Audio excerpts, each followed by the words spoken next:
Conéctate con el universo mágico de la tradición oral, leyendas urbanas, mitos, ufología, extraterrestres y fenómenos inexplicables, entre otros.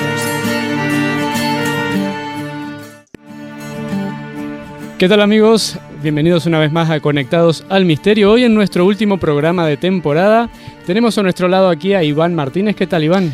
Hola, Gustavo, y muy bien, ya estamos con muchas ganas de terminar esta temporada para empezar otra nueva y creo que vamos a tratar muchos temas interesantes esta vez. Claro que sí. ¿Qué te parece si antes de seguir, que tenemos algunas sorpresitas por aquí, recordamos los medios de comunicación? Tenemos conectadosalmisterio@gmail.com como método de contacto directo. Exacto, y también pueden seguirnos a través de nuestro canal de YouTube, donde podrán escuchar los programas en versión grabada y vídeos que vamos a ir poniendo también en esta temporada. Amigos, tenemos hoy invitados especiales, como lo son a nuestro lado Luis Tobajas. ¿Qué tal, Luis? Hola, buenas tardes. Estoy de maravilla, muy contento por estar aquí con vosotros. Es la primera vez que estoy, esperemos que no sea la última, y apenado porque es el último programa. Bueno, siempre se comienza por algo bueno, ¿no? Y tenemos también a Iván Campos. ¿Qué tal, Iván? Pletórico, encantado de que me hayas invitado a tu programa. O sea, me siento más que halagado. Qué bueno. Vamos a comentarles un poquito sobre de qué va a hablar cada uno, ¿verdad? Entonces, Luis, el tema que ibas a desarrollar hoy. Bueno, vamos a tratar de descubrir algunas de las pirámides mexicanas más curiosas y que tienen una historia casi de novela aventuresca del propio Indiana Jones. Wow, qué bueno, suena. Un auténtico aventurero. Suena muy interesante. Iván.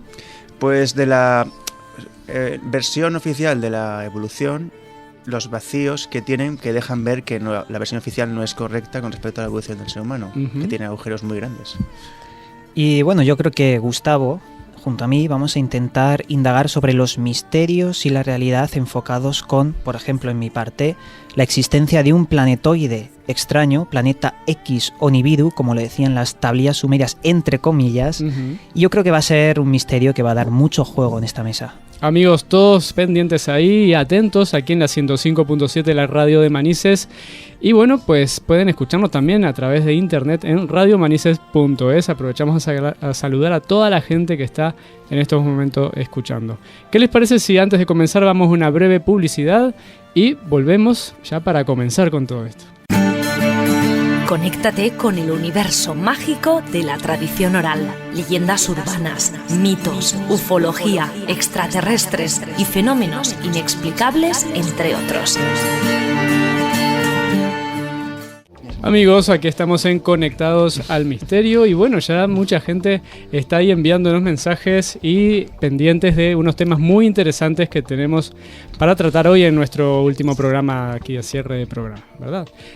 Amigos, aquí tenemos a Iván Campos. Vamos a comenzar por algo fundamental y básico que vendría a ser el origen prácticamente de lo que es nuestra raza, ¿verdad, Iván? Bueno, de idea bien a nuestra especie, que somos, como dirían muchos informáticos, la versión de prueba de un programa mejor. Porque si tú comparas los tres últimos modelos de homínido y de nuestra línea, porque posiblemente ha habido otras líneas evolutivas, tenemos la línea evolutiva de los pigmeos, tenemos la línea evolutiva de los aborígenes australianos y otras más antiguas como el gigante americano que se ha extinguido.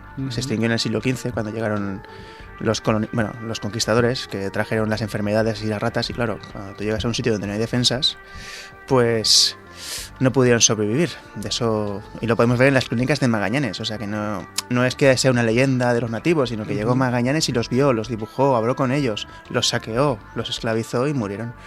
Pero bueno, con respecto a Homo sapiens sapiens, al homínido actual, si tú comparas nuestros antecesores, que es el hombre de Cro-Magnon y el Homo de Neandertal, biológicamente son superiores a nosotros, son más fuertes, más resistentes. De hecho, si ya sin mirar nuestros antepasados genéticos, mira los demás homínidos, el gorila y el chimpancé. No tienen pelo en el pecho, nosotros sí. Nosotros somos el único mono que nada, cuando el resto de los monos no pueden nadar.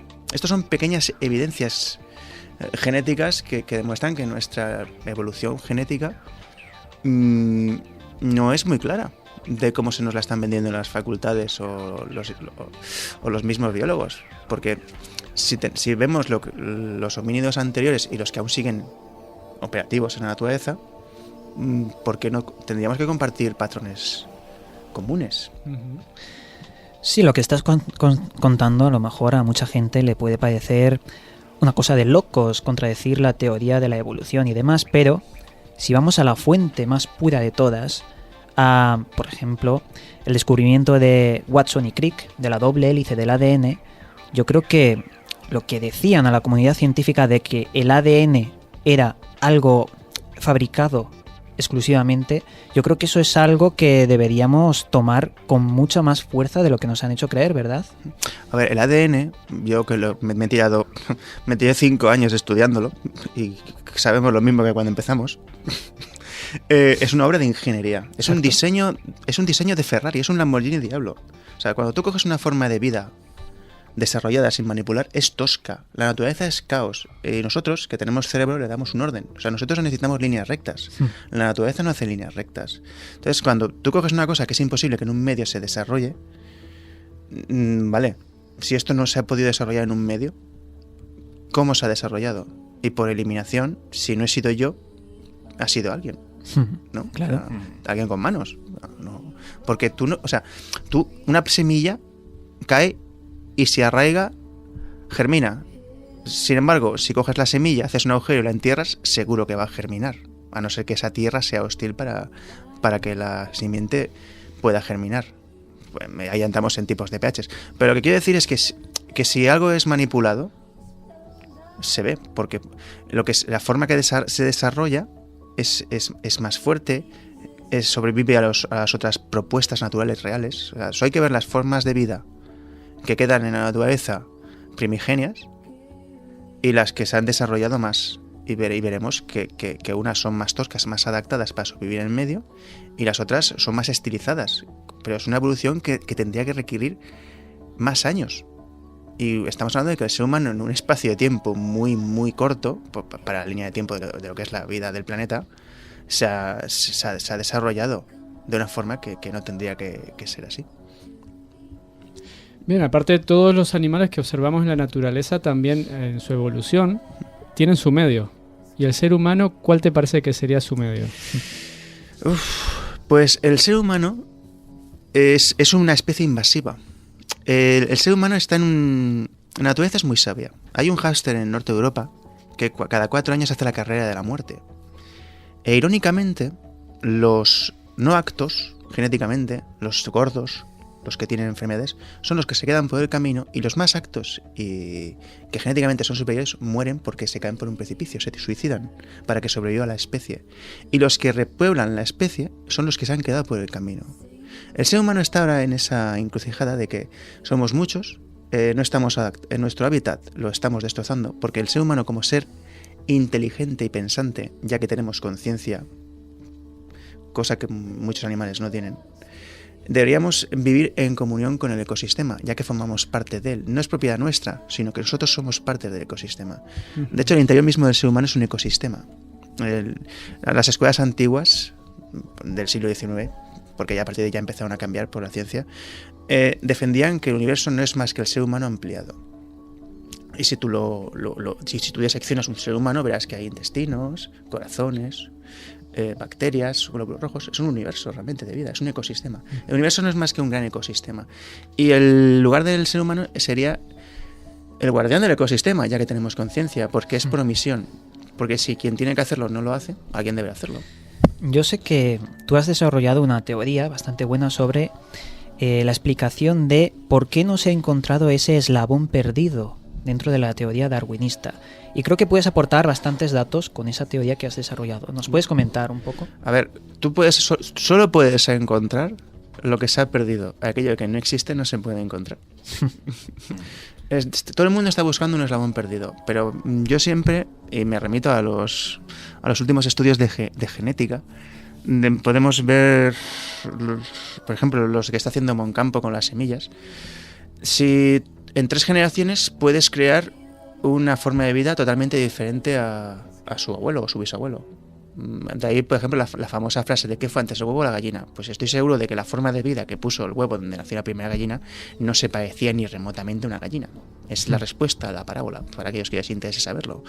Pero lo que quiero decir es que ¿Cómo explicas que una forma de vida como la del Cro-Magnon, bueno, que realmente sería el neandertal, que es muy superior a nosotros a nivel craneal, de biología, de fuerza, porque eran gigantes, medían 2,40 m y el Cro-Magnon medía un poco más, y o sea, eran más fuertes, más rápidos, mayor capacidad de reflejos, y hace un par de años ya se desechó la teoría de que eran peludos. No, eran seres que, bueno, supongo que a los arqueólogos progresistas les va a encantar esto que voy a decir. Las pruebas de civilizaciones anteriores, por eliminación matemática, deducimos que las construyeron ellos, por lo tanto eran inteligentes, no eran bárbaros, ni iban por ahí pegando y cogiendo a las mujeres del pelo y estirándolas, sino que todas estas civilizaciones que encontramos opars, por eliminación las tuvieron que construir ellos. Ahora bien, ¿qué pasó? Y es más, como si vemos el modelo actual del ser humano, eso quiere decir que hubo una manipulación. Ahora bien, la manipulación puede ser o de ellos mismos o externa. Eso ya no hay, ahí faltan pruebas. A mí me llama poderosamente la atención que hoy en día sabemos perfectamente que los neandertales tenían la capacidad de hablar. Podían emitir sonidos, podían comunicarse entre sí. Evidentemente, lo que nos cuenta la ciencia es que la consecuencia de que nosotros hemos sobrevivido y los neandertales no, es nuestra mejor adaptación al cambio climático, es lo que nos cuenta la ciencia, nuestra capacidad cerebral de alguna forma para resistir ante dichas inclemencias, ¿no?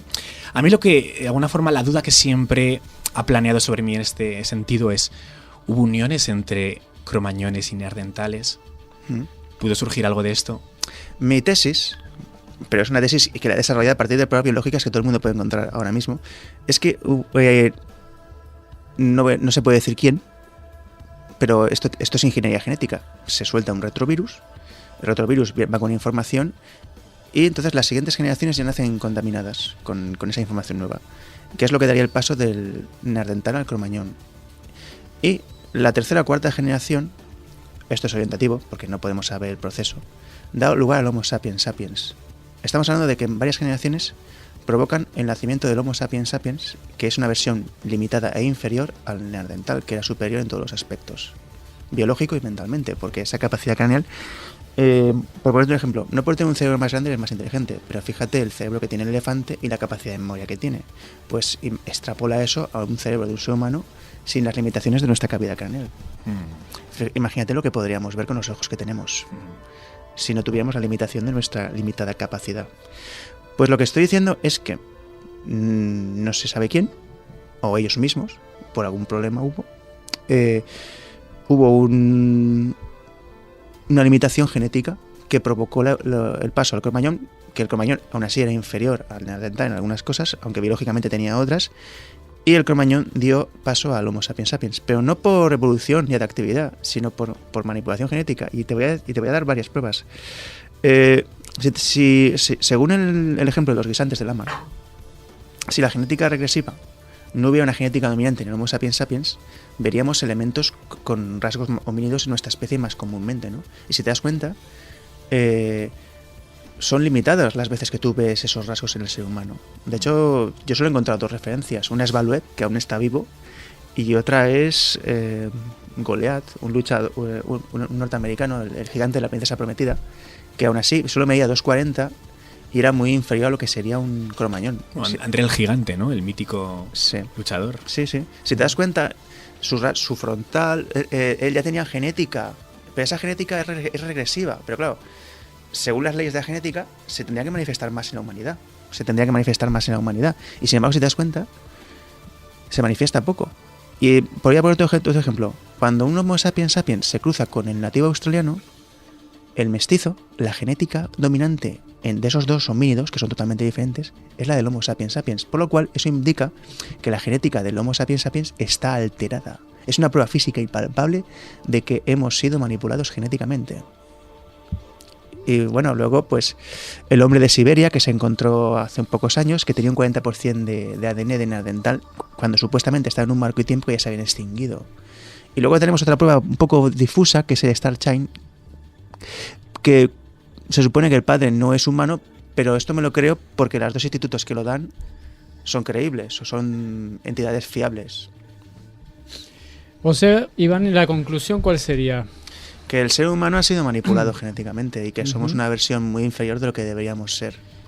¿Y se sospecha de quién puede haber metido la mano por ahí? A ver, pues si eliminamos todo lo imposible, lo que queda, pues muy probable que sea es lo que ha pasado. Y si no ha sido el ser humano, tiene que haber sido otra forma de vida. Ahora, de ahí a ponerle nombre y apellidos, es como si tu perro te pone nombre y apellidos a ti. Tu perro no te puede comprender. Por consecuencia, el ser humano no puede comprender una forma de vida que es superior a él. Pero habrá gente que tendrá de repente algunas teorías que pueden Bueno, apuntar hacia diferentes lugares, ¿verdad? Si alguien quiere mojarse y dar nombres, por favor. Bueno, muchas culturas antiguas hacían referencia al culto a la serpiente, como esos dioses que bajaron desde las estrellas, que tenían ese aspecto reptiliano y que algunas teorías de la conspiración aluden a que esos creadores de la humanidad podrían ser seres de aspecto reptil. Pero bueno, como muy bien has dicho, son teorías y no podemos dar nada por sentado, obviamente. De hecho, hay muchas civilizaciones que tienen como su dios un ser que prácticamente en apariencia no es humano. Exacto. Como es el caso de algunas civilizaciones como los mayas, por ejemplo, ¿verdad? Efectivamente, como los mayas, cuyo principal dios era Quetzalcóatl, el dios de serpiente emplumada. El dios al que están inspiradas prácticamente todas las grandes pirámides del antiguo México, ¿no? Entonces, en este sentido, me gustaría traer a colación la que probablemente es la pirámide más antigua del mundo. Y es que a casi todos nos van a abrir la cabeza el momento en que hablemos de las pirámides de Egipto, incluso si nos ponemos a teorizar con la teoría de Orión y cuánto se podría retrasar la cronología de las mismas. No obstante, hay una pirámide que es muy poco conocida, que puedes ir ahí, puedes verla, puedes tocarla, y sin embargo os va a sorprender. Vámonos a hace 10.000 años, año 8000 a.C. Algo ocurre en México. Hay un lugar en México, muy cerquita de México DF, que se llama Cuicuilco. Este lugar tiene una pirámide que hoy en día, si nos acercamos a la misma, la vamos a observar con total naturalidad, no hay nada extraño, pero si escarbamos un poquito, vamos a alucinar. A grandes rasgos, esta es la historia. A mitad del siglo XX, 1950 aproximadamente, un arqueólogo mexicano está por los aledaños de esta zona de Cuicuilco y se da cuenta que una montaña que habitualmente solía observar y que estaba cubierta por lava seca, de la misma asoma un tipo de estructura artificial, de piedra artificial. Empieza a excavar en ese magma solidificado y lo que aparece justo debajo del mismo es una pirámide artificial. Para la arqueología oficial, los habitantes del antiguo Cuicuilco abandonaron dicha zona en el año 1000 a.C. Ahora bien, cuando los geólogos se ponen a determinar cuál es la antigüedad de ese magma petrificado, es de hace 10.000 años, el año 8000 a.C. Es decir, si tenemos magma petrificado encima de una estructura artificial, es que esa estructura artificial estaba antes que el magma. Por lo tanto, ¿quién construía pirámides hace 10.000 años en México, en pleno neolítico? Probablemente evidentemente sin ninguna de las herramientas que las que disponemos hoy en día nosotros y que tampoco se han encontrado. Ese es el único indicio. Bueno, ahí lo dejo, el misterio de la pirámide de Cuicuilco, una de las más importantes. Es lo que te digo, si eliminamos la idea de una fuerza externa, tiene que haber sido la forma de vida anterior a la nuestra, ¿no? Por eliminación. Bueno, lo que pasa es que siempre es, a mi modo de ver, muy sencillo echarle la culpa a una anterior edad de oro que pudo encontrarse en el planeta Tierra, u otras evidentemente más atrevidas, ¿no? Si nos ponemos con alienígenas o análogos. No obstante, yo es que soy muy escéptico y siempre soy bastante precavido a la hora de mojarme con estas cosas. Evidentemente hay muchos indicios a lo largo del mundo que podrían hablar de la Edad de Oro, de una Edad de Oro que existió antes que nosotros, que casualmente se extinguió más o menos en el año 8000 a.C., que coincide con todo el mito de la Atlántida, de todos los diluvios, y que de alguna forma todo ello pudo suponer que esa Edad de Oro quedase enterrada o quedase destruida, y que el resto de los indicios que tenemos alrededor del mundo y que determinan como si la mayoría de las civilizaciones hubiesen bebido de una fuente común podría ser ese resquicio de esa edad de oro que hubo. Voy a ponerte un ejemplo. Imagínate que ahora mismo reexplota Fukushima y el 90% de la población desaparece. El 10% que queda comienza a reconstruir la civilización y dentro de 10.000 años dirán, hemos encontrado unos restos de lo que podría ser el Stein en una isla que era el continente norteamericano, pues que evidentemente en 10.000 años pues ahora será una isla. Pues más o menos, si extrapolamos eso, es lo que habrá pasado. Hubo un gran cataclismo que provocaría evidentemente, por motivos lógicos, provocaría su sociedad, a lo mejor en una liberación de fuente de energía nueva, o no supieron afrontar una crisis determinada y se autodestruyeron en una guerra. Y lo que estamos viendo son los restos de la anterior civilización humana. Luis, a mí me gustaría preguntarte una cosa. Como mente escéptica, conocerás la palabra OPART, objetos fuera del tiempo. Me gustaría preguntarte ¿qué opinas de estos objetos que son imposibles para la ciencia? Por ejemplo, las esferas de Kersdorp, encontradas en una mina de África, en un estrato que pertenecía al Precámbrico, 2.300 millones de años de antigüedad. Unas esferas que parecían talladas de forma artificial. ¿Cómo podrías explicar estos objetos? No hay explicación. Porque igual que soy escéptico, también soy amante del misterio. Entonces trato de tener un escepticismo que sea sano. Por ejemplo, a mí me llama poderosamente la atención la máquina de antiquitera, el martillo fósil, que es una barbaridad. No te dejes la lámpara que está en el Museo de Irak. Efectivamente, la pila de Bagdad, ¿no? Sí. Efectivamente, una pila que es capaz de funcionar con zumo de uva y un pequeño hilo de cobre por dentro, una batería de la antigüedad que a día de hoy la hemos perdido. Como consecuencia de los saqueos del Museo de Irak, no sabemos dónde está la pila de Bagdad. Pero eso son pruebas de que ha habido otra humanidad. Bueno, o no tiene por qué haber sido otra humanidad. A mí lo que me llama poderosamente la atención es que solo haya uno. Por ejemplo, que solo haya una pila de Bagdad, que solo haya una máquina antiquitera, que solo haya un avión de Saqqara en el Museo del Cairo.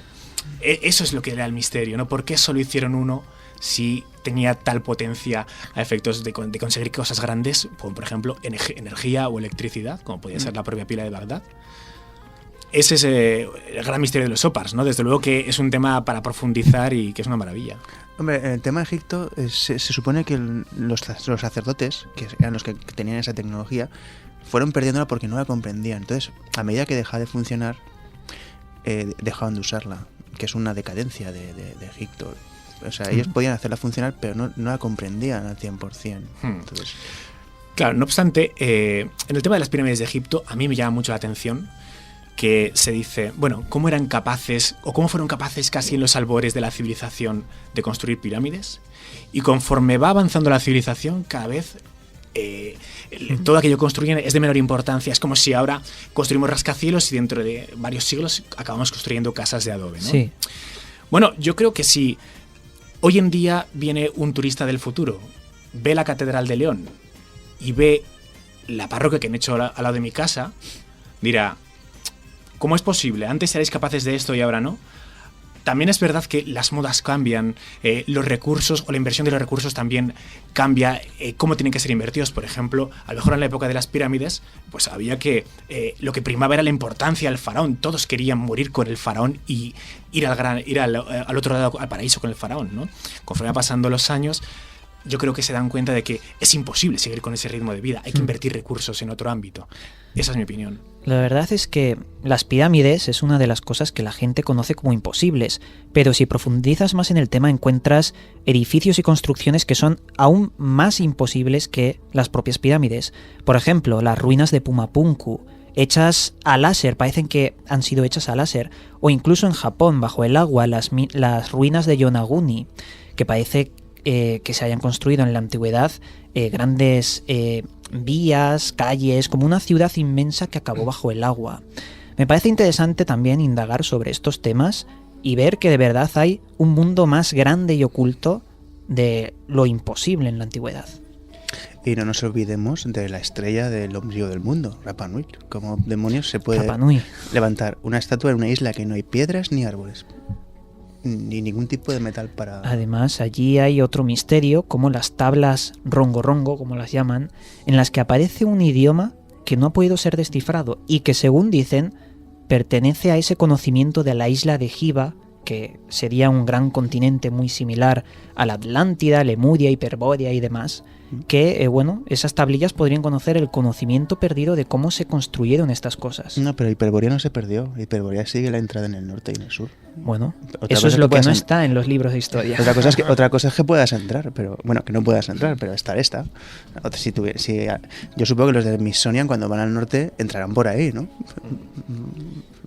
Bueno, estamos también en un mundo muy cambiante, también las civilizaciones van avanzando y si bien en un momento tenían una percepción y también estaban muy ligados a la espiritualidad, creo que eso no se ha perdido tampoco en la humanidad de hoy en día.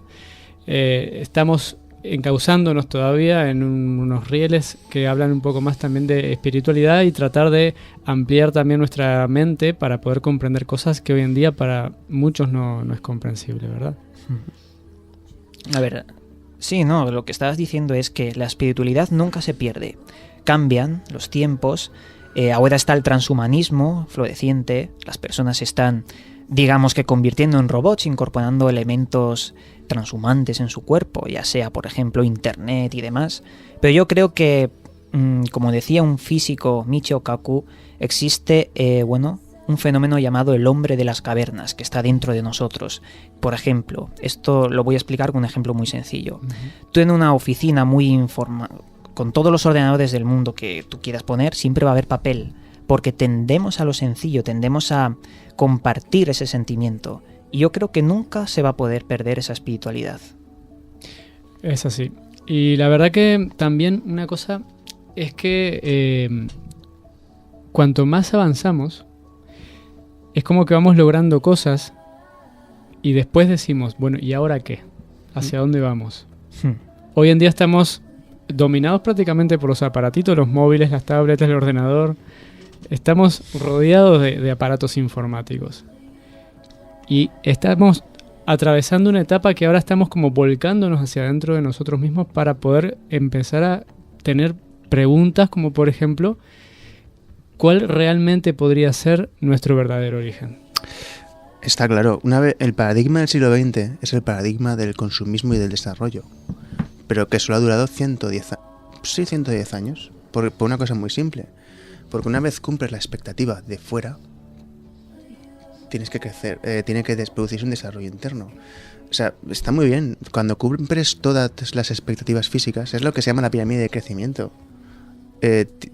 Empezando por poder comer, abastecerse, hasta llegar a la realización. Que la realización, que es una cosa que implica el no solo ver algo material, sino ver más allá de lo material, porque tú consigues cosas para una función determinada, no porque sí. Muchas de las mentalidades que hemos tenido a finales de era y principios de era es el conseguir cosas que realmente no necesitabas, pero porque supuestamente dan prestigio. O sea, solo tienes que ver los juguetes de los adultos, lo que cuestan. Has pagado 3 veces más por un electrodoméstico solo porque lleva la manzanita. Sí. Cuando el de la otra empresa japonesa, que es más antigua y posiblemente tiene más prestaciones, te hubiera costado 3 veces menos. Hay que ver también la calidad. No, la calidad es la misma. Mira, yo vendí 2 productos de 2 multinacionales, que no voy a decir el nombre porque no voy a hacer publicidad. Pero digamos que la multinacional japonesa, su producto era más pequeñito, tenía más prestaciones y más capacidad. Pero todo el mundo venía buscando el ladrillo, que era el otro producto de la manzanita, porque era un ladrillo, que encima costaba 3 veces más, y tenía solo 3 prestaciones en comparación con la japonesa. Y dices, joder, o sea, estáis pagando más y os lleváis menos, y encima de peor calidad. Yo pienso que, de algún modo, idealizamos demasiado la belleza y también los tesoros. Porque ¿qué es la belleza sino un concepto que se pierde con los años? Todos vamos a ser igual de arrugados. Y los objetos igual, todos, ¿para qué necesitamos atesorar oro, dinero? ¿Para qué necesitamos todo eso? ¿Para subsistir? ¿Para realizarse? Claro. Pero, al fin y al cabo, ¿cuál es el camino? Es que tú lo has dicho, no necesitas atesorar. Eso no son fines, son medios para llegar a un fin. Exacto. O sea, el dinero no es el fin, es un medio. Tú intercambias tu trabajo por un capital hipotético y luego con eso compras una serie de cosas, compras conocimiento, compras servicios o alquilas. Sí, pero tú muy bien sabes que hay intereses detrás que quieren que compremos, que nos subyuguemos a sus intereses y que estemos como una especie de esclavización mental.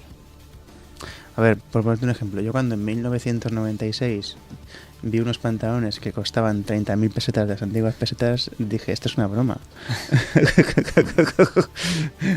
Que luego te diré la marca para que sepas por qué valían eso. Pero, realmente, ¿por qué vas a pagar 30.000 por un producto que nadie usa? Y solo porque 3 personas te digan, oh, cómo mola, tal, y ya está. Cuando gastándote, pon 5.000 de las antiguas pesetas, ya tenías un producto igual de bueno o mejor que te hubiera durado más. Efectivamente. Yo creo que todo esto tiene que ver con el tipo de vida social, la cultura que nos han inculcado desde pequeños y en la actualidad. Y es que preferimos tener un Ferrari a ser un Ferrari. Me explico. ¿Qué ganas tenemos todos de tener ese producto que acaba de salir? Cuando salgan las gafas de Google, pues en principio veremos a alguien que las lleva, nos extrañaremos, le miraremos como si fuera un marciano, pero al final todos las llevaremos. Pero ¿por qué de alguna forma no cambiar el chip en el sentido de voy a construir que mi cuerpo y mi mente sean ese producto que quiero? Voy a hacer ejercicio, voy a correr, ir al gimnasio, lo que sea. Voy a leer, voy a culturizarme y sobre todo voy a despegar el culo del asiento y empezar a hacer cosas. Salir de la zona de confort. Efectivamente, salir de la zona de confort y tratar de crecer día a día, ¿no? Tratar de construir nosotros mismos nuestra propia obra de arte en vez de buscarla fuera. Sí, crece en ti, no sobre ti. Crecer sobre ti es añadir cosas que no necesitas realmente, pero si creces en ti, siempre tendrás un valor y podrás desarrollarte. Y a fin de cuentas es lo que te permitirá ir hacia otro lado. O sea, porque estás sentado anhelando unas gafas de Google, pues...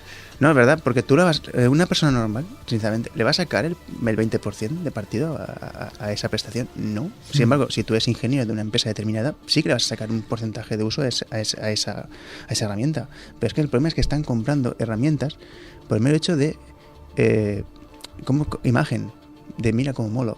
Pues, pero si llevas un teléfono que no vas a usar en tu vida el 20% de las aplicaciones. Sí, pero Luis ha dicho una cosa muy interesante, que es cuando la gente vea a alguien con las Google Glasses, entonces ese alguien se las comprará porque al principio le verá raro y demás. Pero lo interesante es que cuando veamos a un famoso alardeando de, no las Google Glasses, sino la nueva incorporación de un chip en el cerebro para mover, por ejemplo, la flechita del ordenador, que eso es algo que se podrá hacer dentro de unos años. Cuando la gente vea eso en la televisión, entonces irá como loco a comprárselo y a querer implantarse un chip, cuando eso puede tener serias consecuencias. Donde quiero llegar es que hay una especie de manipulación social deliberada, que podríamos llamar capitalismo o algo más que estaría detrás, que la verdad mueve sus intereses para controlar y esclavizar a la raza humana. O al menos eso es lo que yo pienso. El capitalismo tiene sentido. De hecho, lo que es el capital existía antes del capitalismo y cuando desaparezca el capitalismo seguirá existiendo el capital. Porque estás intercambiando. O sea, es un trueque. O sea, tú me das un valor hipotético por un servicio. Tiene que existir. Sí. Hasta que cambie el paradigma de la humanidad, que evidentemente se está produciendo un cambio social porque hemos dejado que empresas determinadas tomen el control de nuestra gestión cuando son ellas las que tendrían que estar trabajando para nosotros, no nosotros para ellas. O sea, ese es el cambio actual social. Y al hilo de esto que estáis comentando, y ya que hemos sacado a colación el nombre de Google, a mí me llama mucho la atención de que determinados productos pensamos que no estamos pagando por ellos, pero lo estamos haciendo. Yo meto en Google y parece que yo no pago nada, ¿no? O me meto en Facebook y subo mis fotos y tal, y parece que no estoy pagando nada. Pero, ¿qué pasa cuando yo en Google busco un apartamento en la playa y luego me meta en la página en la que me meta, me van a ofrecer miles de apartamentos en esa localidad donde lo he buscado? Hay un libro muy bueno que yo os recomiendo encarecidamente que se titula Descodificando a Google, donde explica un poco cuál es el funcionamiento y cómo funciona Google especialmente, ¿no? Entonces, si la semana que viene es mi cumpleaños, el día de mi cumpleaños yo pondré google.es y me aparecerá una tarta de cumpleaños donde me diga: Luis, felicidades, has cumplido X años. Y entonces, fijaros qué curioso, porque hace poco le hicieron una entrevista a un ingeniero de Google un poco sobre este asunto, y él decía, si la gente supiese lo que sabemos de ellos, les daría miedo. Y es que si ya tienes el Google Chrome, y no hablemos ya de Gmail, no vamos a decir que ningún personal de Google está leyendo tus mensajes, pero los algoritmos, todos los bots de Google, lo lee absolutamente todo para después venderte determinadas cosas que te puedan interesar y que tú has puesto, por ejemplo, en un correo electrónico, ¿no? Decían, podrás engañar a tu mujer, pero no podrás engañar a Google.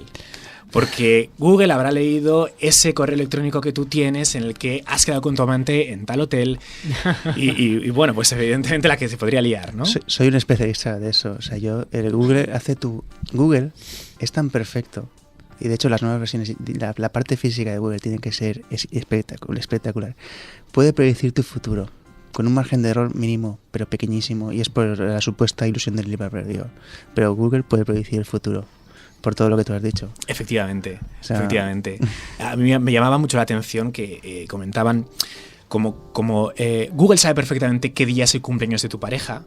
Él es capaz de a ti enviarte un correo electrónico donde te diga, mira, te recuerdo que la semana que viene es el cumpleaños de Teresa, por ejemplo, y como hemos leído los correos, sabemos perfectamente lo que Teresa ha buscado en internet y ha estado mirando, por ejemplo, iPads, te recomendamos que le compres un iPad. Y ya como en la tienda debajo de tu casa se están acabando, te lo podemos reservar y como también sabemos tu número de cuenta, directamente ya lo pagamos. Es decir, es anticiparse a tu deseo. Es increíble, ¿eh? Sí, bueno, Google telita, o sea, sí. Y también me atrevería a decir que también te manipula para que tengas una predisposición a algo. Es decir, es la idea de implantarte en plan origen, de darte una serie de cosas para que tú tengas una idea determinada y creer que ha sido tuya. O sea, es increíble. Sería lo que se llama Proyecto MK Ultra. Amigos, y ya para concluir, porque estamos sobre la hora de finalizar el programa, es importante entonces que, como estaba comentando bien Luis, nos cultivemos por dentro, también que usemos la tecnología en nuestro favor. Y bueno, como bien decía Iván también, pues puede haber algo también que quiera manipularlos, pero nosotros siempre al final tenemos el poder de dejarnos manipular o no. Entonces, me gustaría que brevemente, así con palabras prácticamente, se despidan de esta temporada y dejen alguna reflexión para nuestros oyentes. Pues yo voy a ser muy breve. Sé tú mismo, crece en ti y no sobre ti, y moverse. Sobre todo moverse, porque una cosa es segura. Si te mueves vas a algún lado, sea más malo, más bueno, aprenderás más o aprenderás menos, pero si te quedas sentado, seguro que no vas a hacer nada. Muchas gracias, Iván. Efectivamente. Yo creo que la clave sería, a lo mejor no tanto ese cliché de sé tú mismo, sino sé tu mejor mismo. Sé la mejor versión que puedes dar de ti.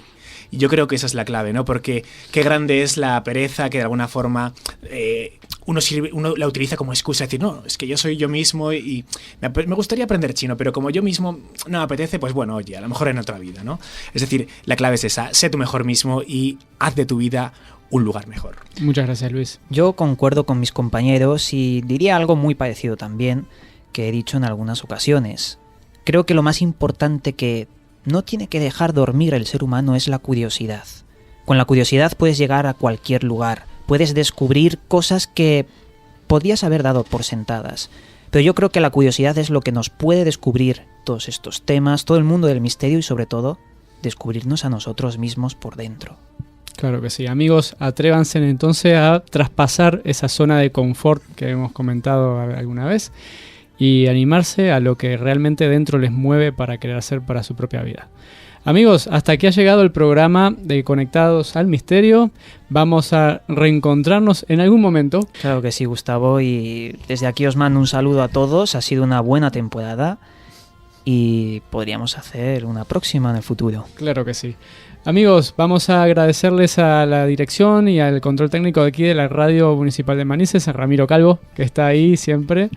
Y bueno, a todos ustedes que han estado semana tras semana con nosotros en esta temporada. Conéctate con el universo mágico de la tradición oral, leyendas urbanas, mitos, ufología, extraterrestres y fenómenos inexplicables, entre otros.